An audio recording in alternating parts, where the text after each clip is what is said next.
ಜೋವರಣೀಯತೆಯ ಜುತ್ತೋ ನಿತ್ಯಂ ಧರ್ಮೋಪದೇಶೇನೋ ನಿರುದೋ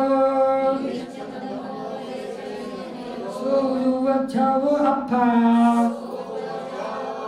ಜಜವನ ವಸವೋ ನಮೋ ತಸ್ಯ. ಉಪದೇಶ ಕರ್ಮಿಷ್ಠಿಗಳು ಅವರು ಯಾವಾಗಲೂ ಕೂಡ ಉಪದೇಶ ಅಂದರೆ ಕಲಿತಾರೋ ನಿತ್ಯ ಧರ್ಮೋಪದೇಶವನ್ನು ನೀಡ್ತಾರೋ ತನ್ಮಯ ಆಗ್ತಾರೋ ಅವ್ರಿಗೆ ಯತಿವರಾಗ್ತಾರೋ ಅವ್ರಿಗೆ ರತ್ನತ್ರಯ ಅಂದ್ರೆ ಸಮ್ಯಕ್ ದರ್ಶನ್ ಸಮ್ಯಕ್ ಜ್ಞಾನ ಸಮ್ಯಕ್ ಚಾರಿತ್ರ ಪ್ರಾಪ್ತಿ ಮಾಡ್ಕೊಂಡಿರ್ತಾರೋ ಉಪದೇಶ ಕರ್ಮಿಷ್ಠಿಗಳಿಗೆ ನನ್ನ ನಮಸ್ಕಾರಗಳು ಅಂತ ತಿಳಿಸ್ಬೇಕು.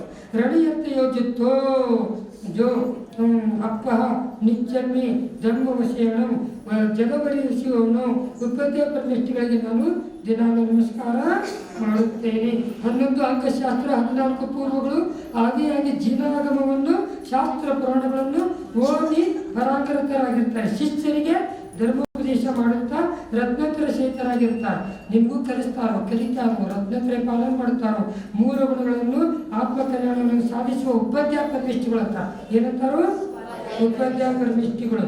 ಅವರಿಗೆ ನಾವು 12 ಅಂಗ ಪೂರ್ವಗಳು 14 28 ಮೂಲ ಗುಣಗಳು ಸಾಮಾನ್ಯ ರೂಪದಿಂದ ಎಲ್ಲ ಸಾಧುಗಳಲ್ಲಿ ಕಂಡು ಬರುವುದರಿಂದ ಆಚಾರ್ಯ ಶ್ರುತಕೃತಾಂಗ ಸ್ಥಾನಾಂಗ ಸಮೂಯಾಂಗ ವ್ಯಾಖ್ಯಾ ಪ್ರಜ್ಞಾಂಗ ಜ್ಞಾತಕೃತಾಂಗ ಉಪಾಸಕಧ್ಯಾಯನಂಗ ಅಂತಃಕೃದಸ್ಯಾಂಗ ಅನಂತ ರೂಪಾಧಿಕರ್ಷಾಂಗ ಪ್ರಶ್ನೆ ವ್ಯಾಖ್ಯಾನಂಗ ಅವರು ಇನ್ನೊಂದು ಯಾವುದೈತಿ ವಿಪಾಕ ಸೂತ್ರಾಂಗ ಈ ರೀತಿಯಾಗಿ ಅವನ್ನೆಲ್ಲವನ್ನು ನನ್ನ ತತ್ವಸೂತ್ರದಾಗ ಹೇಳಿಕೊಟ್ಟು ಬಂದೇನೆ.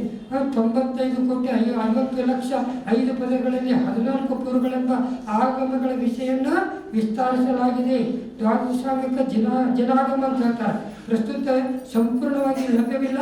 ಆದರೂ ಕೂಡ ದರ್ಶನ ಆಚಾರ ಮಹಾರಾಜರು ಅವು ಪುಷ್ಪದಂಥ ಭೂತಮುನಿಯರು ಚಟ್ಕಂಡಾಗಮ ಗುಣದರ ಆಚಾರ ಕಸಾಯ ಪಾವನ ನಂತರದ ಆಚಾರಗಳಿಂದ ರಚಿಸಲ್ಪಟ್ಟ ಇವೆಲ್ಲ ಏನದು ಉಪಾಧ್ಯಾಯ ಪರಮಿಷ್ಠಿಗಳಿಗೆ ತಿಳಿದು ಬರ್ತದೆ. ಇನ್ನು ಸಾಧು ಪರಮಿಷ್ಠಿಗಳು ದರ್ಶನ ನಾನಾ ಸಂಬದ್ಧಂ